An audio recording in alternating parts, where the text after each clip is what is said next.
Is this Wickery Cliffs? Well, yes, Pumpkin Soup. This is Wickery Cliffs, and we are going to be farming some candies here because there are some new items that have popped up in the shop.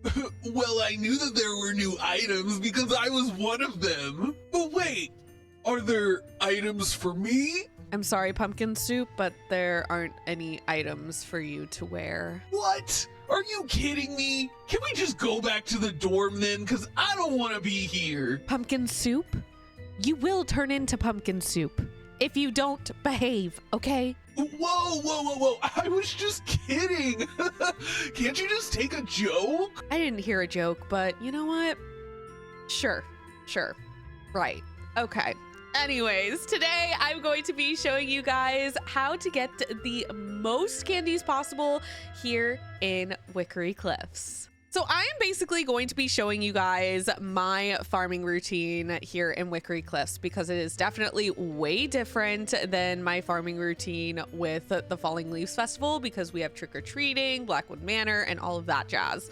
So what I like to do is do a couple of hours of the trick-or-treating. Now, the reason why I like to do this is because I don't want to burn myself out with trick-or-treating.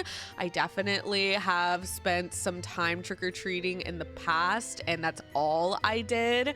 And trust me, it was a lot. It was definitely a lot. So what I like to do is just spend a couple of hours going to the houses and trick-or-treating, but there is a little trick that I like to do. So I will go to this house, ring this doorbell, ring this doorbell, ring this doorbell, and then this one. So I like to do at least 3 to 4 houses, depending on how close they are and if I know that I can get them very quickly. And then I'll just fly over to the next house. And then if a house had a monster or something, I will go and ring that doorbell again. And I will skip that house until I collect the candies from the house that had candies down before that one. And this is how I candy farm for the neighborhood. And then here I'll just do the 3 houses, and then I'll do 4 houses, and then I think there's like at the end only 2 houses, which you could do like the full 4 if you wanted to.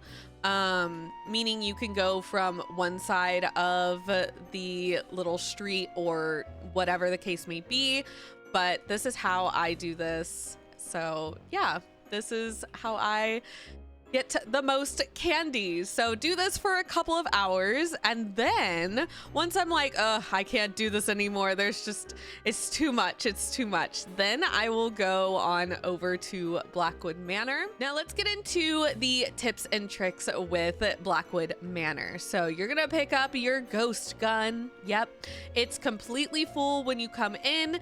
You're going to grab the night vision, and you're also going to grab the headlamp.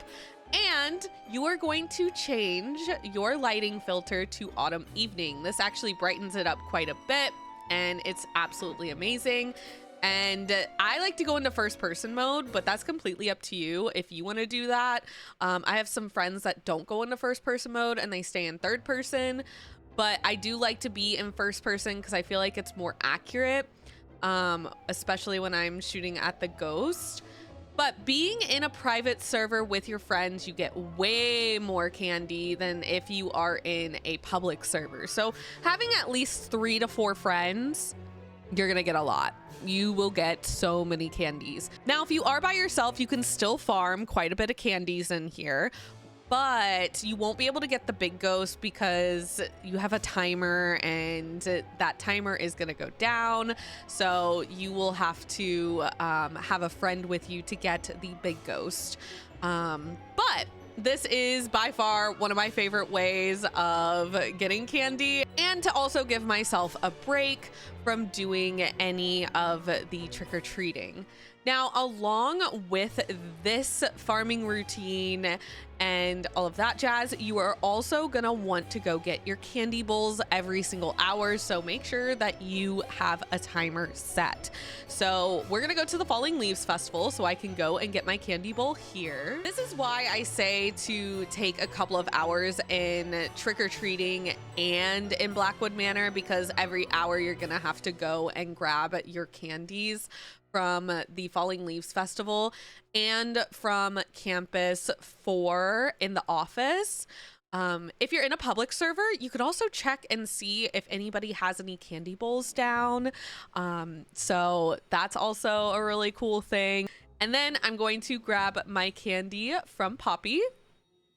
And I have an hour until I can grab more candy.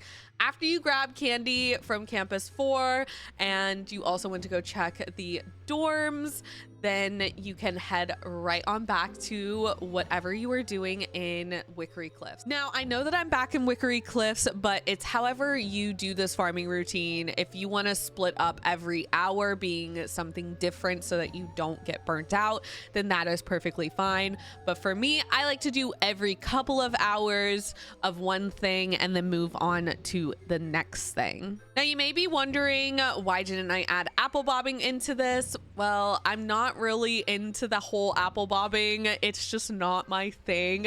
I know that you can get 10 apples every hour, I'm pretty sure, but when you do this, it's not a guarantee of you getting candies, if I'm not mistaken. So I just don't like to do this. It's just not in my farming routine at all. And also, if you really, really want to, you could do Falling Leaves Festival and you could do Wickery Cliffs. It's completely up to you, but this is just how I do things. I'm not really gonna play in the Falling Leaves Festival as much as I'm gonna play in Wickery Cliffs. But anyways, you guys, I know I look absolutely insane, but I hope that you all enjoyed this, and I hope that you all love Pumpkin Soup. He is such a cutie. He's been stuck in my dorm for so long, and finally, he is here in my hands. And, you know, I think he's gonna change up his colors and stuff during Glitter Frost, maybe become a very shiny pumpkin, but we shall see. Anyways, don't forget to like, comment, share, and subscribe to my channel if you haven't already, and I will see you all in the next one. Bye, everybody.